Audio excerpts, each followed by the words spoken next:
Can we speak? Can we start? I think we are ready. Okay, so good evening, everyone, and welcome to Paris Photo Platform Conversation Program. Welcome to the panel Self-Portrait Now and Then. As we all know, self-portrait as an act of expression is very popular today. Although self-portraits have been made since the earliest time, they gained momentum in the Renaissance with the rise of wealth and interest in individuality, and remains an intriguing form of self-expression, especially through the medium of photography. At this panel, we will consider self-image through different aspects of identity, femininity, race, queerness, and body politics as a tool for self-expression and self-representation, and discuss how the intention of representation actually changed over the time. But to be able to understand the self-portrait today, we will have to go back and consider the historical development of self-portraits. We will be taken on a journey through late 20th century photographic self-portraiture in a historical context and shed light on the work of Melissa Shook and Ken Tohara, both presented here at Paris Photo with galleries La Patinare Royal Bach and Miyako Yoshinanga. And besides two mentioned artists, we will also consider the work of Carla Williams, who spent more than 20 years developing an expansive curiosity about the medium.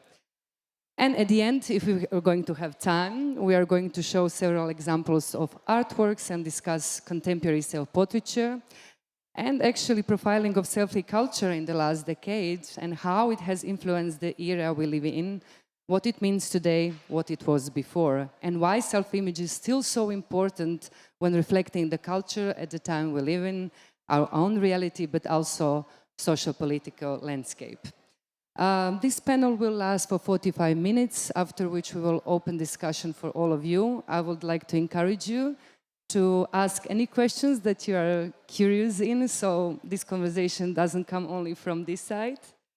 And my role today is to moderate this conversation. I would like to thank to Ana Planas for inviting me and my colleagues. My name is Marina Paulenka. I'm a curator, I'm also artist and educator with a specific focus in contemporary photography and feministic practices.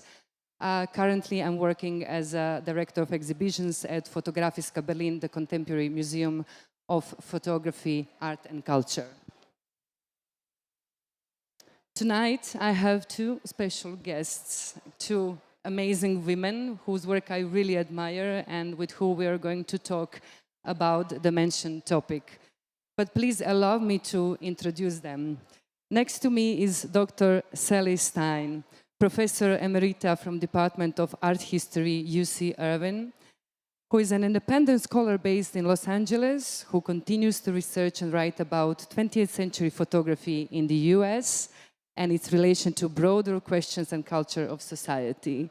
Sally Stein has written about New Deal FSA photographers, particularly Dorothea Lange, Marion Post-Walcott, and Jack Delano, as well as the contested image of FDR. The interrelated topics she most often engages concern the multiple effects of documentary imaginary, the politics of gender, and the status and meaning of black and white, and color imagery on our perceptions, beliefs, even actions as consumers and citizens. Sally, welcome to this panel. Next to Sally is Carla Williams, photographer, archivist, editor, and writer who lives in New Orleans. She received her Master of Art from the University of New Mexico and Bachelor from Princeton University. William is the author of numerous essays and articles about photography and culture, and is co-author of two histories of photography, including The Black Female Body, a photographic history with Deborah Willis. William's first monograph, Tender, was published in 2023 by TBW Books. And it's my great pleasure to congratulate you, Carla, for winning the best book of the year by Aperture for the first ever published book.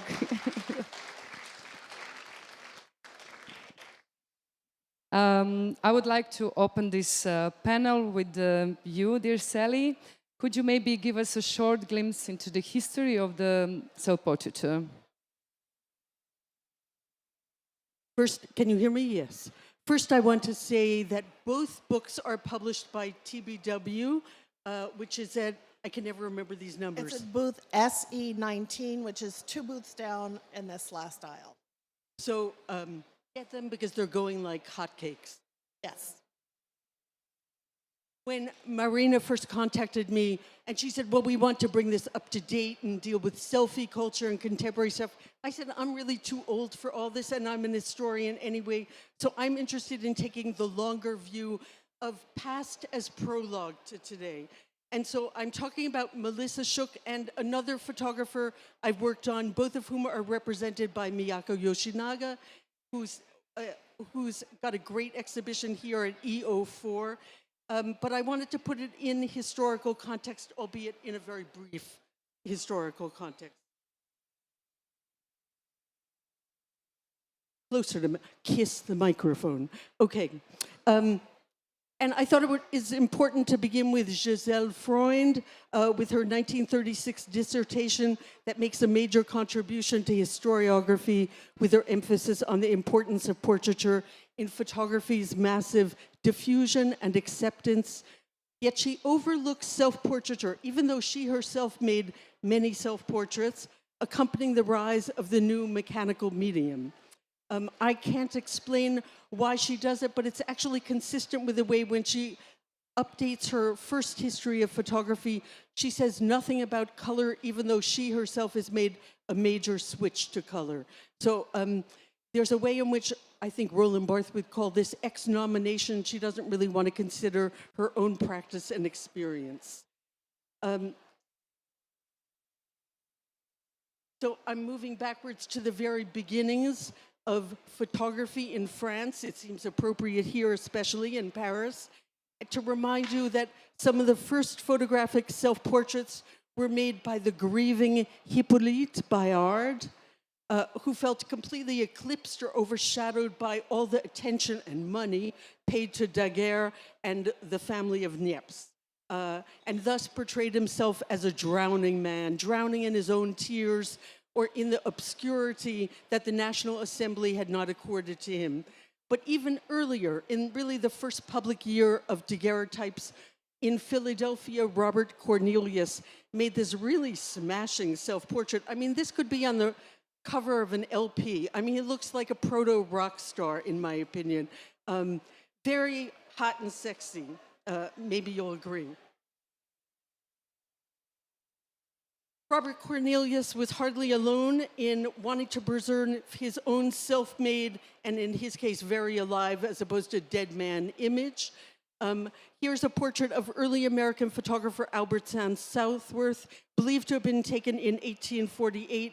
Southworth and Hawes operated their daguerreotype studio in Boston, Massachusetts, from 1843 to 1863, and were considered to be artistic as well as technical innovators of the medium. But I imagine one night after their fancy Boston Brahmin clients had gone home, he went, wait, either with his partner or alone, I want to like strip at least to the waist, maybe even further, who knows, and do a kind of half-naked, buff self-portrait of myself as both hot young guy and dreamer, looking upward to the stars or the light. We also have the example of Walt Whitman. Here's by Gabriel Harrison around 1854, and even later in 1887, at the very end of his life, he became a kind of photo addict. Now, one can say he himself wasn't making self-portraits per se because he didn't operate a camera, but he obviously became very adept, habituated to going to various portrait studios and knowing how to pose, how to present himself. So he was, I just went to a collaboration platform here. He was either collaborating or ordering about the whole process of every week, a couple times a month at least, going to a photo studio and presenting himself, wanting to document his life through the ages, to his old age. as a sort of grand old man of letters and of the American Republic. Here, back to sort of hot young guys.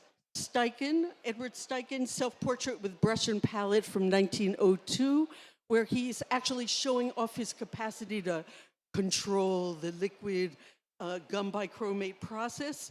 But also, I mean, there are all sorts of other sexual allusions to what he might control, and looking rather dapper as a turn-of-the-century man. And then there's 100 years later, pretty much, A Body by John Copeland's, and I show you two pictures, the cover of his book, and also this a weird, crazy picture of him sort of manipulating all the sort of flesh on his knees with his also fleshy hands.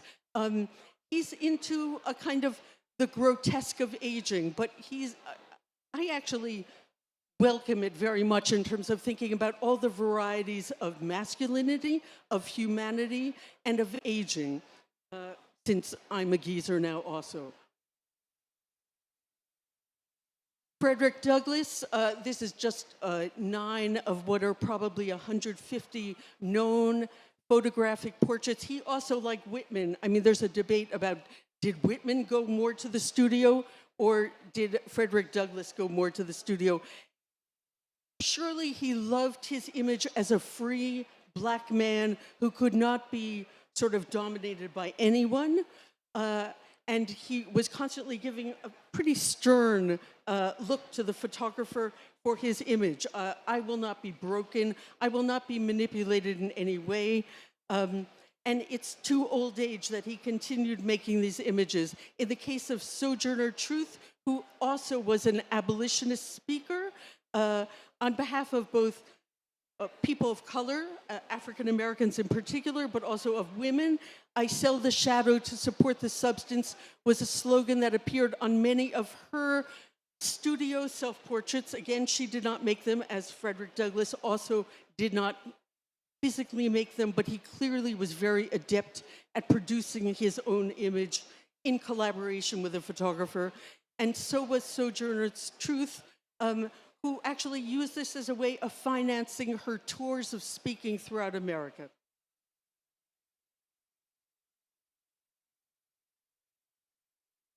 Just a couple more before we come up to the late 20th century. Of course, we can't talk about self-portraiture in the 19th century without talking about the Countess of Castiglione.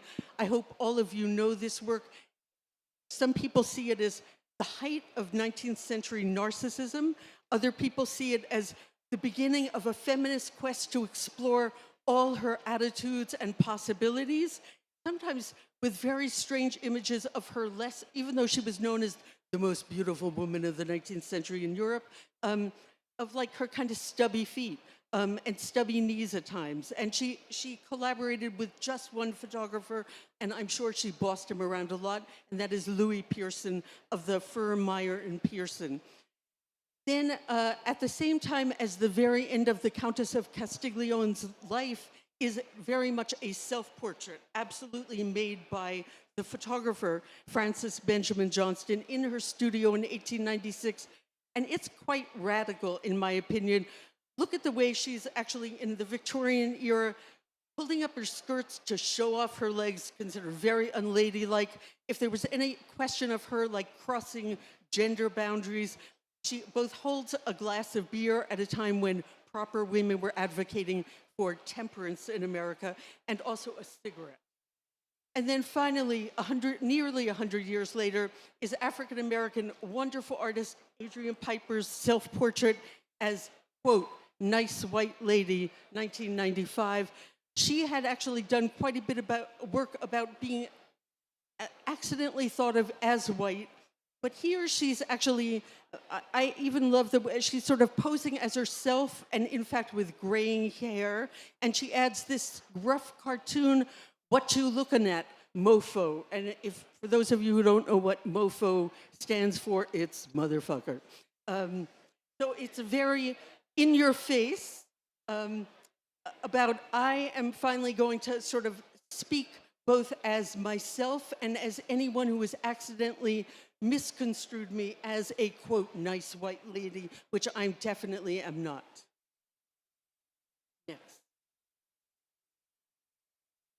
In turning to the recent essay in this book on Melissa Shook, which is the afterword to the book, I actually thought it was important to really think about, so was she at the absolute start of this modern genre of contemporary self-portraiture? And I had to decide, no, she's not. We really have to credit Lee Friedlander and his 1970 book, which I am sure that Melissa saw because she went frequently with her very young daughter to the Museum of Modern Art, including its great bookshop, which had lots of photo books where you could find, because I was also going there at this time, you could see Friedlander's self-portrait book, which was self-published. When you think about, and here's what I wrote about this in my afterword, when you think about a new wave of photographers capturing their own images, it seems to start with Lee Friedlander's series, self-published in 1970, in which he defines the traditional notion of photographers, of good professional photographers, being invisible seers whose views show no trace of their presence. Instead, he variously embedded his reflection or shadow in his own scenes, starting with the image he chose for the cover, where his head and trophy overlap and nearly merge, leaving this viewer to wonder if he's finding himself unworthy of prizes, confessing his desire to be declared a winner, or recognizing the hideous fitness of this bit of almost elephant-like trunk armor in metal. One second, I'm going to take a break, but just to get some water. But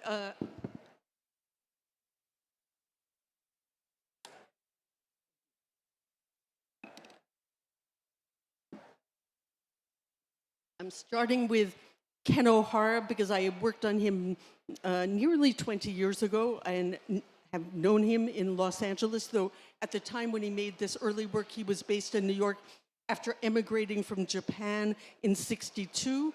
And work like this, though a slightly later project of 365 can be seen right now at EO4 on view. And people have been fascinated, I think in part because it is so small. They're contact-size images, so think 35 millimeter, it's 24 millimeters by 35 millimeters, which means a double image of looking out and looking back each day would end up being 48 millimeters by 35 or 36 millimeters each way. So this is very small. What's interesting now, I mean, people used to have trouble seeing it. Now everyone's taking their phone and like going through it and using the phone to enlarge the image for themselves. They're making their own iPhone or cell phone movies of this. I also bring you a picture of the container. It's very traditional in Japan to make proper boxes and containers, so he made containers for all of his work. It somewhat reminds me of a kind of coffin, but it is also very humble about the way a whole year of looking out each day and looking back at oneself can then be compressed into something which is really not much more than a foot long and an inch by an inch. He made diverse studies of both portraiture and self-portraiture, including this 24 hours, all of which I've tried to survey in a catalog that you can also see at EO4, excuse me, in my catalog from about 18 years ago at Museum Folkwang that was published by Stein. Here you see the way he's actually made vertical 35 millimeter images. They're slightly bigger, but they're not even 5 by 3 inches high, that are then wrapped on a reel, almost like a movie. And it also raises questions for anyone who really thinks about, wait a second, every minute he made a self-portrait sitting there for 24 hours. And I had to ask him, like, how did you go to the bathroom? And he went, oh, you can do it very quick if the bathroom isn't too far away, and get back there for the next minute exposure, et cetera, the exposure at the next minute, et cetera. So, but it's really a question also of a kind of discipline of meditation and repetition that he's always been very interested in all of his work. And what I also like is while he put aside 365 to work on other things like 24 hours and then Contact, which I cover in this survey catalog, he returns to the 365 in the year 2000 and continues up to this year doing it every day for every year, making one picture looking out and one picture looking in. And he looks like a very different person. He has aged already 10 years, 30 years. And now if it continues, you see the way he's aged up to his late 70s, early 80s. On to Melissa. Again, I wanted to think about the broader context of Melissa Shook starting her self-portrait series at the end of 1972. So I had to think about this as the beginning of a kind of public interest in second wave feminism.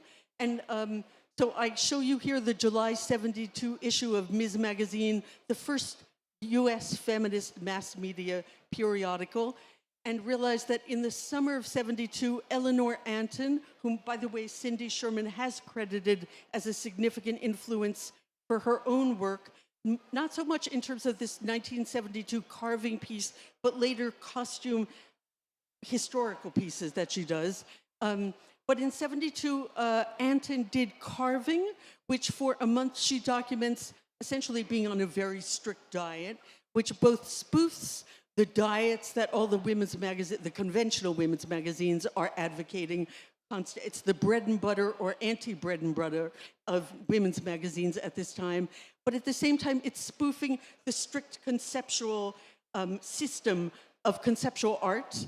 And it's also saying we too are like sculptures. And we must think of ourselves as, when we're dieting, as doing a carving, the way classical artists thought of carving in sculpture. On to Melissa Shook, who began at the beginning of December 1972 to work on this series, the first of which was published a year later at the end of 1973 in US Camera Annual Personal Pictures. And it's still, I think, especially for women, there was a bit of hesitation about, can we really push personal pictures? This is not at all yet a selfie era. And by the end of the 70s, there are going to be books excoriating the culture of narcissism and attacking women in particular for forgetting their proper place in the world and in the family. So it's interesting to me that Jim Hughes, who was a big champion of Melissa's work and was the editor of the Annual, and decided, yeah, I want this to be themed on personal pictures, but I better have like a glam movie star like Gina Lollobrigida on the cover, who was something of a sideline photographer, but she's mainly famous as Gina Lollobrigida, with the Colosseum, of course, in the background, making it a perfect example of Italianicity. People go, well, how did she get this idea and why did she start exactly then? She had a toe infection that a podiatrist told her he would have to remove the big toenail if she didn't spend a month soaking it, and when she wasn't soaking the toe, having it raised. And so she thought, okay, I'm going to have to stay home for most of the December month doing this if I want to avoid any kind of surgery. But actually, the infection continued for much of the year, because here I'm showing you the first picture, December 1, 1972, which she also ultimately used when she exhibited this work as her publicity photo for the entire project, where she's still under wraps reading the very hip Village Voice. But 7 months later, when she's visiting her aunt in Long Island, you see she's once again got a bandage on her foot. So this is a pesky infection problem, but it helps keep her disciplined and thinking about every day she must soak her foot, and every day she had been thinking a lot at a time when she was psychoanalytically exploring a history of a troubled childhood, that she wanted to do this every day as a kind of exercise in taking herself seriously. So she is each day setting up a 2¼ camera and on a tripod, and then with a time exposure, posing for it. And as you see in the contact sheet, she makes 2 or 3 exposures each day and then chooses one that she marks with a marker, in this case red. This will be the one for December 1, December 2, December 3. Later in 76, after she had this exhibit, and it was pretty much slammed at the time. This is before the cult of Cindy Sherman became a cult, or Francesca Woodman for that matter. So she got 2 bad reviews, which mainly complained about, well, what does this really show? And first, she's very lovely. She's got great breasts, the male critic says, but it's all over the place. But she responds to a woman critic who made some of the same criticism with the strength of the stereo portrait is in just this distance, this alienation. She wanted to actually allow for a great deal of inconsistency. I am not going to be one stereotype. I'm going to explore a range of self-representations and emotions and attitudes and thoughts. And it seems to me that even the preview issue of Ms. Magazine, this is actually before the first issue, I'm getting close to closing, they used this image of a kind of modern Callie who needed 8 arms to perform all these tasks. Melissa herself is in some ways not showing 8 arms, but showing 8 different attitudes of herself. Ending, I think, very significantly in November when she stopped giving exact dates, but only months. With this picture, I had to ask her daughter, who is here in the audience, what is this mask she's wearing? And Chrissy went, oh, that's the Wolfman. And I had to go, what's the Wolfman? I had to do some research because I've never been like a follower of scary movies. But the Wolfman is someone who's a shape changer, a shape shifter. And it seems to me that Melissa in this series is also exploring her capacity to be both gorgeous gal and grotesque figure who is sort of keeping everyone at bay, who has a lot of demonic energy inside. Even after this series ends, she continues to do a lot of self-portraiture as well as a lot of other photographic and drawing and even ceramic projects. Here you see at the end of her life, she's making a self-portrait of herself, holding a snapshot of herself as a lovely blonde golden child. This is before her sort of family fell apart for all sorts of reasons you can read about in the book. She also does self-portraits of her expanding breadth as an aging woman. Here, a lovely drawing, 2 drawings beside herself, where she's every day in one series actually essentially rephrasing things she's learned in the New York Times. She was an avid newspaper reader. She always kept abreast of public events. And finally, in this one on the lower right, I'm aware that I might seem fine one day, and this is only 5 years before she dies. And the next be told I have a serious disease, as would happen 3 years later. It's hard to know what's going on inside this mysterious body. This, of course, resonates for me, for anyone who worries about their health, their longevity, but especially as you get older.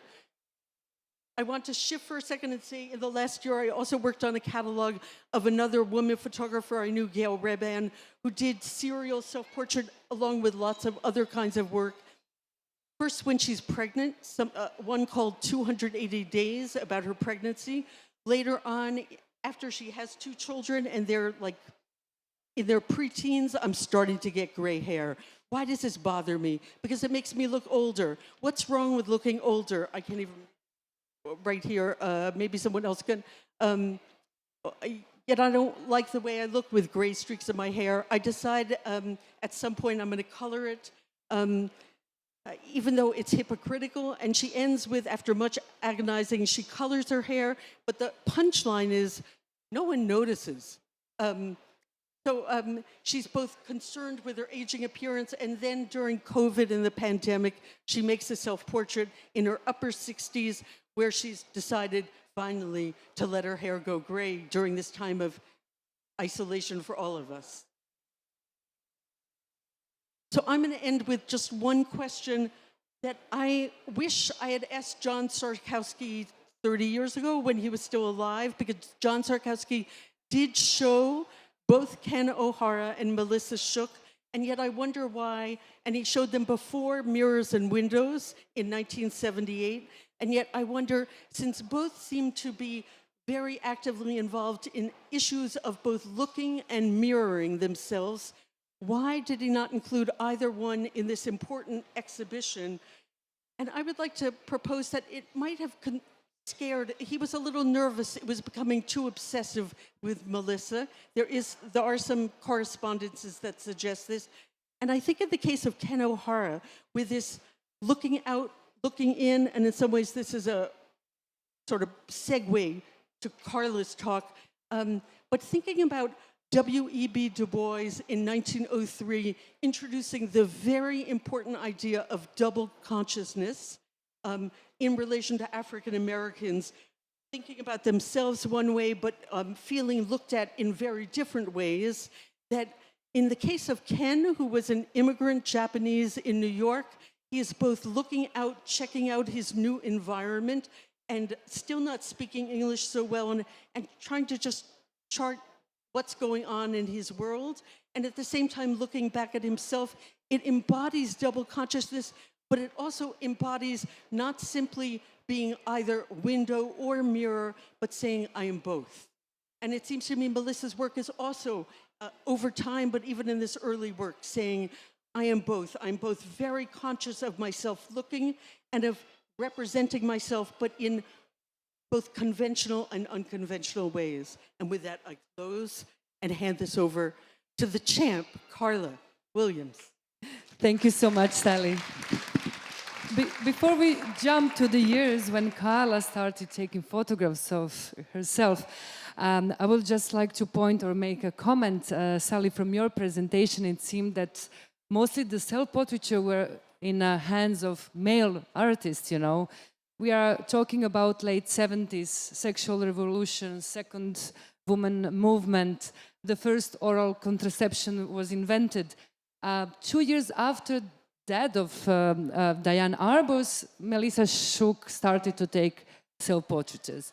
What did it mean for women to do that, in your opinion? I think it was very bold. Diane Arbus, I mean, it was only much years after her death, in a retrospective, that we even see a self-portrait that she made. She's looking out and not wanting to focus on herself in the same way. For women to focus on themselves was an act that seemed too, in some ways, selfish, but also trying to seize hold of the terms of representation and control how their image would be in public.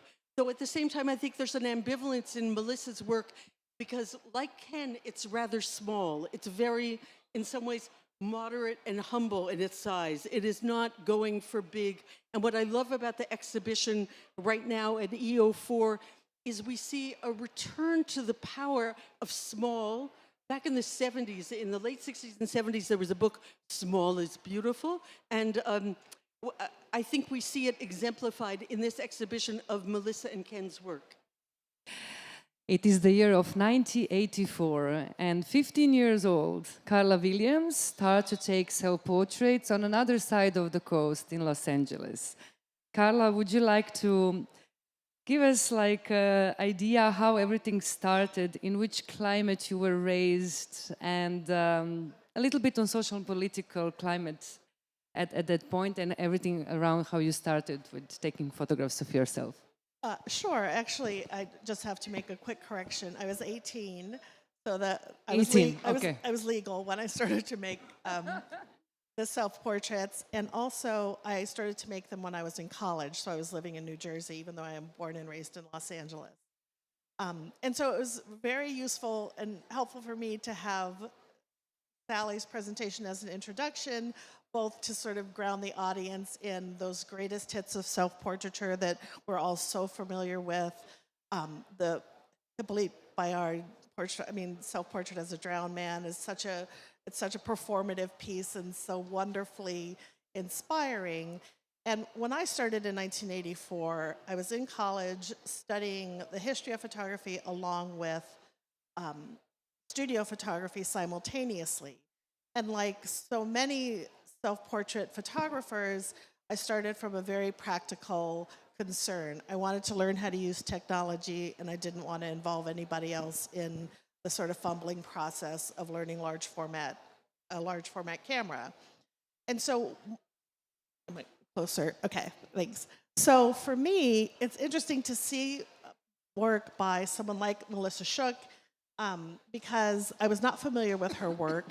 It's interesting to see in the context of this, of course, the very famous images of Frederick Douglass and Sojourner Truth, because at that time, those were not part of the curriculum that I was learning, but I was learning all of these other kinds of representation. And of course, it's thrilling. And I was falling in love with photography. And what I did, which I think is also what many self-portrait photographers do, really most learning photographers do, is you start to emulate the images that you love.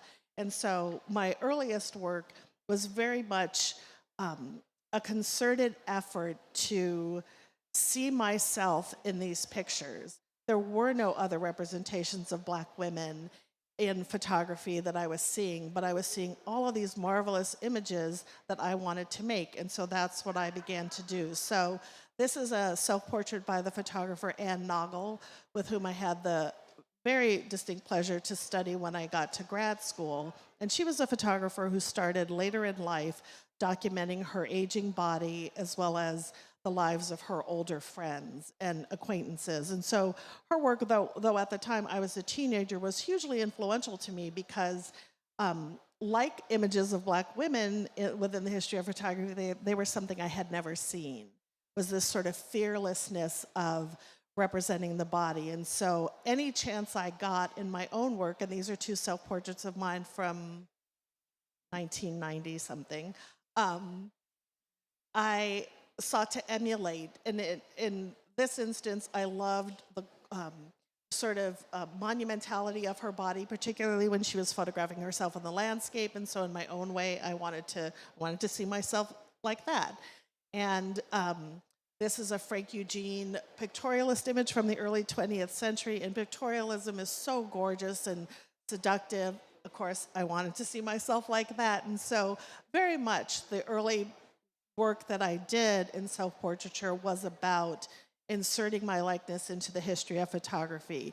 It was not in any way really about the self in the way in which Melissa's work or Ken's work was very diaristic. I didn't really think of it in those terms, and so it's actually, ironically, interesting for me to consider it in this context of self-portraiture because I think we often associate it with a kind of identity, which was really not my intention. It was much more about likeness and much more about being seen in a particular way.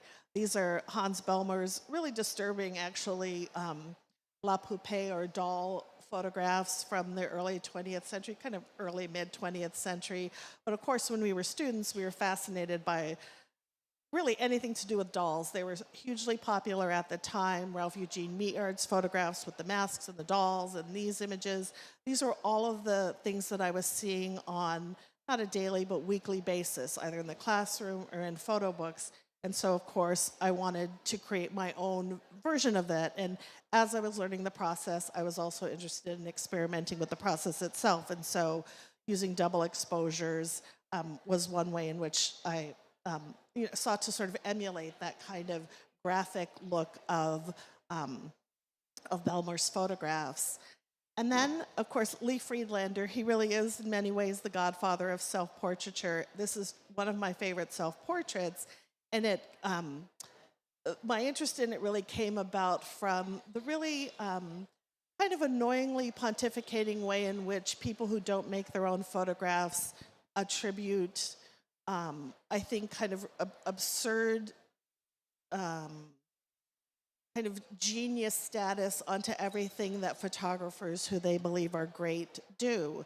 And I love this picture of Friedlander because it's such a unflattering, schlubby portrait probably at the end of a day looks like a hotel room. You know, he traveled always photographing across the country. And I loved the kind of unseriousness of this and the ugliness of it, because I think we tend to over attribute intention to what is often just the click of a shutter, which is how I think of this portrait. And so in my own work, the picture on the left was very intentionally my version of Friedlander in that chair at the end of a photo session, just wanting to present the physical way in which you interact with the camera when you are playing with it, in essence. But as all of that work was made probably in the first 15 years of me making photographs. And then my work, I continued to make images for about another 10 years, and then largely put it aside to do other kinds of work within the field. But as I would occasionally revisit the images, or just mostly in the process of shuffling them around. And in growing older, I became the keeper of my family's photographs, both for my grandmother and my mother. And I remembered, I sort of dug deeper into the things that were inspiring me. Of course, when you're a student, and particularly when you're a student at an institution like Princeton, you're not going to say, I was looking at porn and that was a big influence on me. But in fact, I was looking at porn and that was a big influence on me. And it really came from childhood. This is a picture actually of my oldest sister, Adrian, at I think it's her 3rd birthday party. And this was in our rumpus room, which was behind our house where I grew up. And as you can see, framed on the wall are Playboy centerfolds and cartoons, which my parents used as the decoration in the room where we also all had our birthday parties. And so we grew up with this sort of normalization of here we go, of the lady who was actually just above my sister, of the female body in this presentation. And simultaneously growing up, my father collected Playboys and penthouses and looked at them. And they were kept I wrote about this actually in my book. They were kept in the bathroom. And we had one bathroom in the house. There was 4 girls, my mom and dad, and so we all looked at them. And so we grew up very much aware of these images, and me, as I guess a sort of budding photographer, was really taking them in, the poses, the looks of them.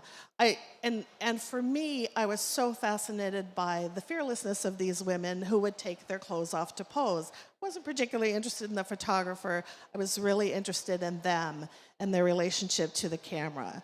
And so these are contact strips of the very first self-portraits I took at Princeton in my sophomore dorm.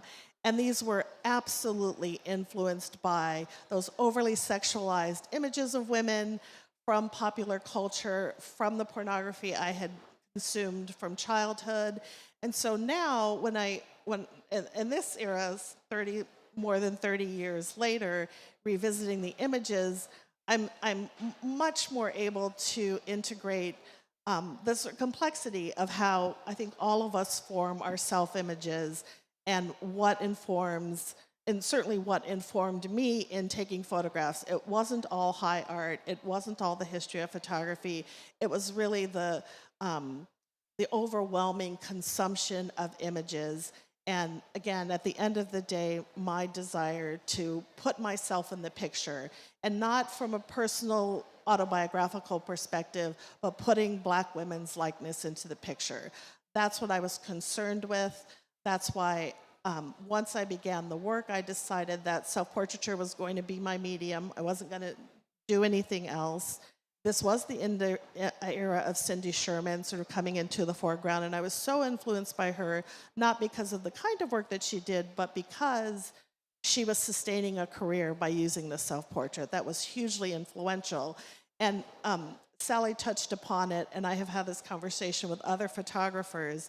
One of the reasons that was so important, and one of the ways in which I have come to understand that self-portraiture is so gendered, is that when women took self-portraits, it was assumed they were vain. And that was when, pretty much after graduation, whenever I sent the pictures out, that would be about the only comment I would get. are you vain? Is something wrong with you? Why are you obsessed with yourself? Which was, at the time, not so much confusing as it would sort of shut things down because you could see that there was really just no interest. And so I think for me, so we were asked to look at more contemporary. I know you said you weren't sure if we would have time to look at more contemporary images, but the whole explosion of selfie culture, I think, has been nothing but a boon to self-portraiture. I think because the inherent nature of popular selfie culture with cell phones and whatnot is narcissistic, as it should be. We want to see ourselves, and we want other people to see us being seen. I don't think it's simply that we want to look at it, but we want to legitimize ourselves by being photographed. And for some reason, even though it's always been possible, digital technology has somehow convinced us that it's easier now than it ever was. But you could always do this with your camera. It's really, that part is really not the innovation.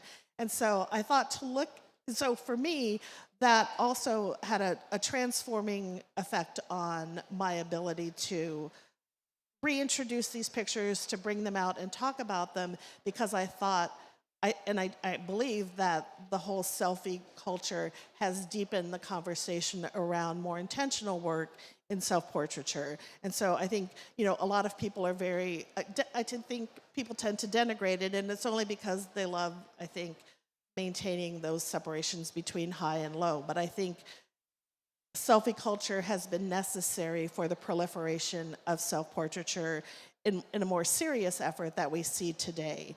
And so I brought a selection of them, some of which some of you will have seen just yesterday in Deb Willis's presentation, because great minds think alike. But this is by Giancarlo Valentine. This is a self-portrait of his. And I don't know the dates, and I might not remember everyone's name, so I'll apologize in advance. Oh, these are Danielle Scruggs, I think, is the photographer here. And these were all, I actually made this selection fairly quickly from, if any of you are New York Times readers, from a presentation of Black self-portraitists that was published in the New York Times maybe a couple of years ago. And I made them because I think when I see all of these images, none of these photographers had clearly ever seen my work. It hadn't been published at this time. But it is heartening to me to see the clear continuum between what I was attempting to do before, 30 years before these images were made, and the kinds of images that are still compelling Black photographers today. This is another one by Danielle Scruggs. And also I chose all of these because they're absolutely gorgeous, and why wouldn't you want to show the most beautiful images?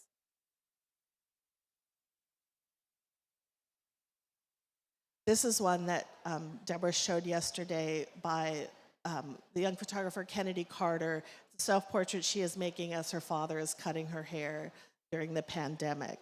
And so, and also looking at these images and the sophistication and ease with which younger artists kind of understand their likeness, I think also is a sort of important moment for me, reintroducing images that fill in an earlier part of the continuum. And with regard to selfie culture and the digital age, this is a series of self-portraits by Deborah Willis, taken of herself in the Zoom camera in the early days of the pandemic, adding yet another layer of seeing yourself being seen on camera at a distance, through this technology that was really foisted upon all of us at a difficult time.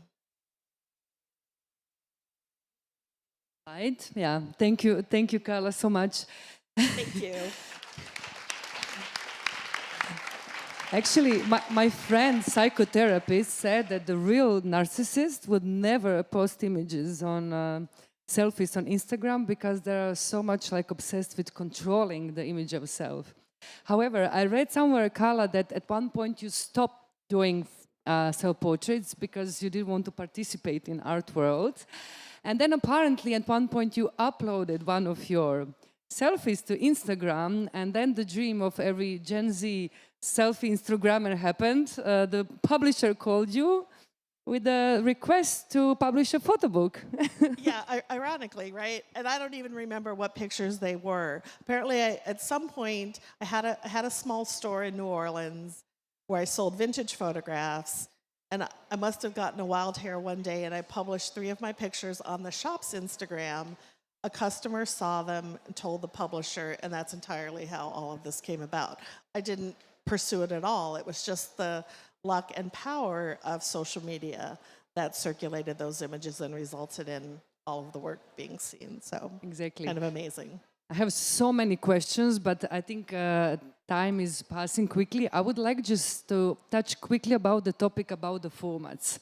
You probably saw that the formats in Melissa Shook's booth are very small. So Melissa worked in 8 by 10 or even smaller.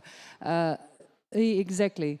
And you, Carla, 4 by 5 large format Mostly camera. 4 by 5. Can we talk about how that developed intimacy? What does that mean at the also 70s when some photographers really produced large negatives? If you can shortly reflect on Melissa's. Thank you. I think she really wanted to keep them small, and she was reluctant. She was very actually nervous about having them published even in 1973. In fact, she pretty much stopped the series at the time that it was published. She had a very ambivalent relation to publicity, of too much attention. And she quickly, she heard about a job in Boston and applied for it. And I think also like skedaddled out of New York because that was too close to the limelight. And she wanted to get away from that. I mean, she was already being collected by John Sarkowski, who at the time was, in the judgment seat of photography. And I think it frightened her. So she was quite ambivalent about this, and yet she continued to do this. She wanted to constantly validate herself. She also had problems of memory from real childhood trauma with her mother dying and other things happening. And she also thought it was important, since she was a single parent of a daughter, a young daughter, she wanted to leave a record of herself because she had so few memories of her mother. And she also, at the end of this series, very much sort of cedes the stage to her daughter, but there are quite a few mother-daughter pictures, some of which are kind of conventionally sweet. Some of the ones I like, because I'm a bitch, is when she's like egging Chrissy on, come on, make a face at the camera, don't become a captive of the camera. Tell the camera what you think. And Chrissy's, 6 or going on 7, and she's sort of like, I'm supposed to look nice. Okay, I'll try to look bad like you. So she's actually getting some bad girl influences, just as you were getting this from the porno stuff that your dad put up on the walls. And you thought, yeah, maybe bad is the best good. Indeed. It's funny that you...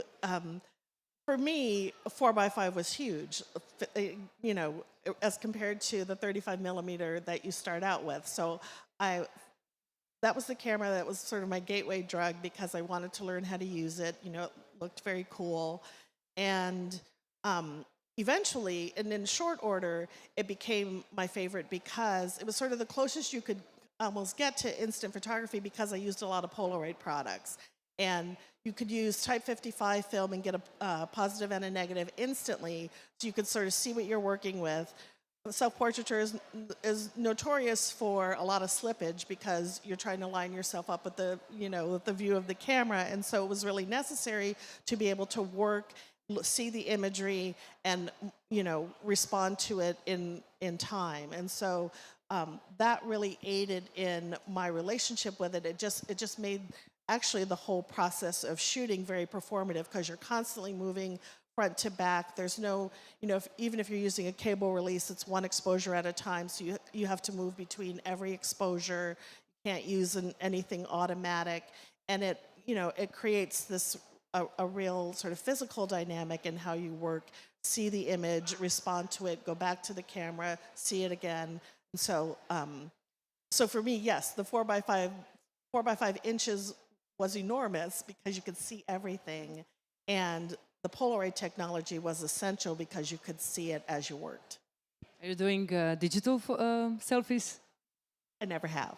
No. No. Okay. Before I ask last question, I would like to see, are there any questions from the audience?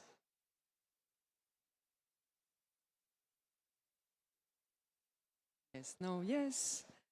Okay, there is one first row.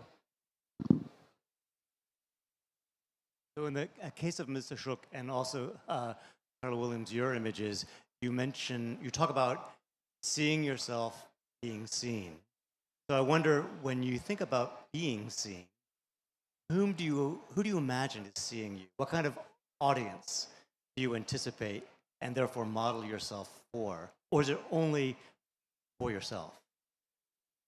I absolutely modeled for myself. It was what I wanted to see, with the expectation that at some point in time there would be this record that anyone could see, right? I didn't really have a specific audience for whom I was imagining. Yeah, so I'm blanking now on what I also wanted to say, but just to answer that part of your question, it was entirely my intention to please myself. It was what I wanted to exist within the history. And if I made them, they would exist. It was really kind of that basic. Exactly. I think for Melissa, the immediate audience was herself and her daughter. If not her daughter then, her daughter down the road. Her mother died very early, and I think she, even as a single parent, was concerned maybe there's a genetic connection and that might happen to me, and I could be leaving my daughter without a parent. On the other hand, and this is where, and she was a friend for nearly 50 years, she was insanely ambivalent, and just ambivalent the way all of us are, insanely ambivalent. But when I started researching this, and thanks to Chrissy, had access to her diaries and notes, she's also referring to Diane Arbus. She's actually really thinking in high art terms at the same, I mean, there's Chrissy, but there's also Eva Hesse and Diane Arbus, both of whom had just died. Hesse of cancer, Diane Arbus by suicide. So she's like panicked about this could happen to me too. I could be punished for being so ambitious. So even though publicly most of her statements were, I really wasn't interested in the public, when I'm reading the notes, I'm going, oh, Melissa, you're actually much more ambivalent. It isn't just private and for Chrissy. It's also, there is a desire for the world to see this as well.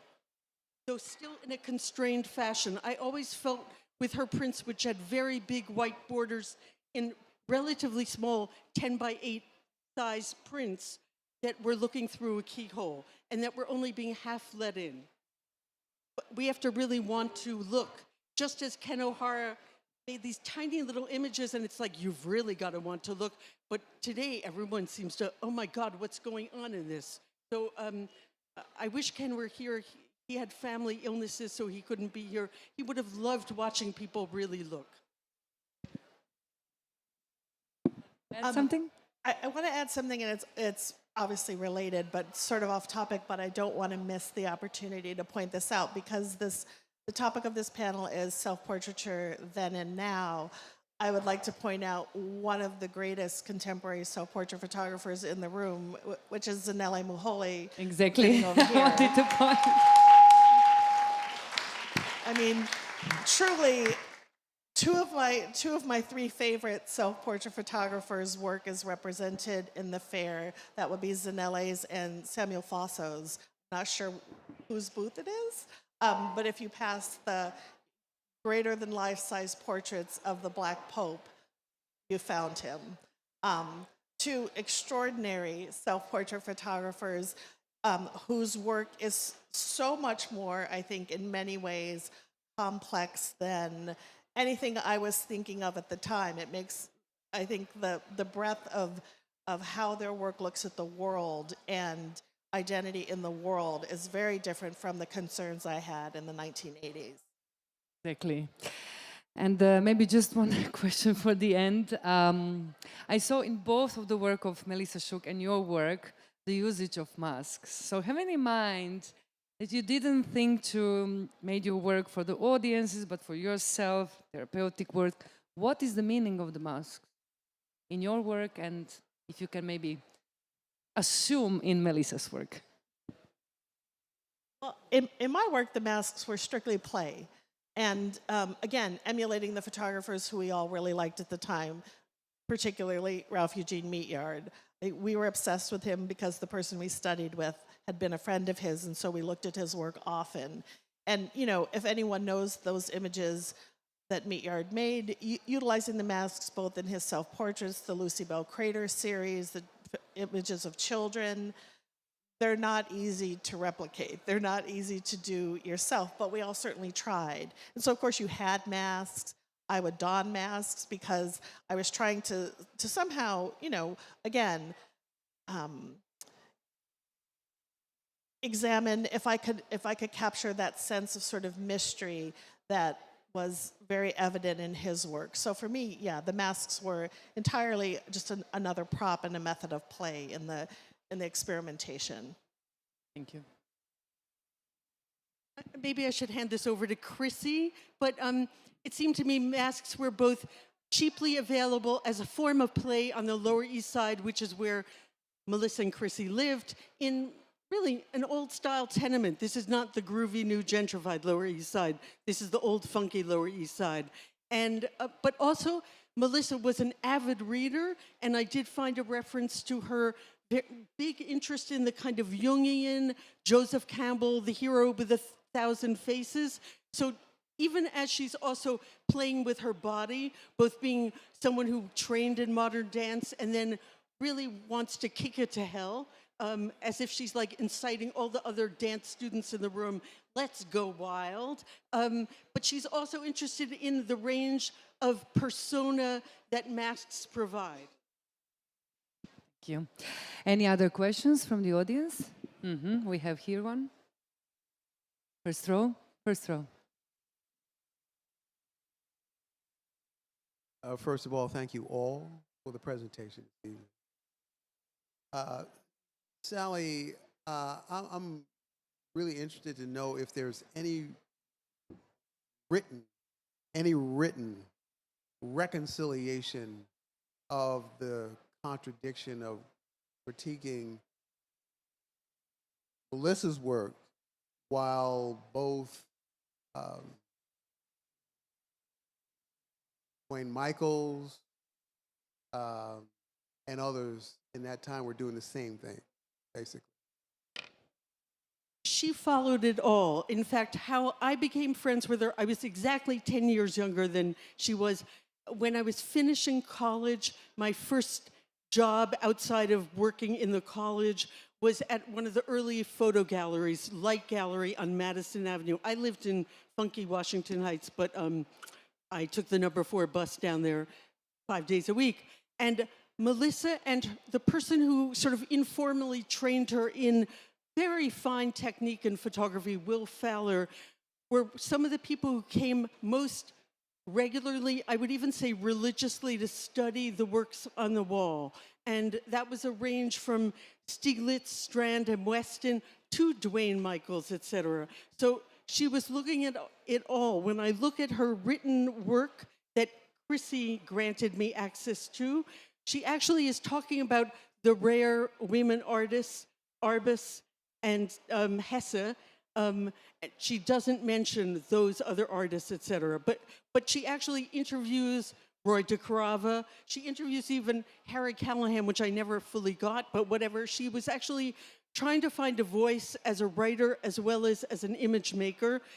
In fact, I think at the time, we have a suggestion that she initially had the idea that she would have text facing each of those daily images and she would write text. I think that her male advisors, and the texts were pretty raw, like notes such as like, woke up, felt shitty, my toe hurts, and I'm sure I'm gonna die. The 2 men she seems to have consulted probably said, let's just stick with the images for now. So, because when I started looking at these files, I went, Chrissy, there are daily entries for each day that she made in December. It stops at the end of December, doesn't go into the next year as the whole series does.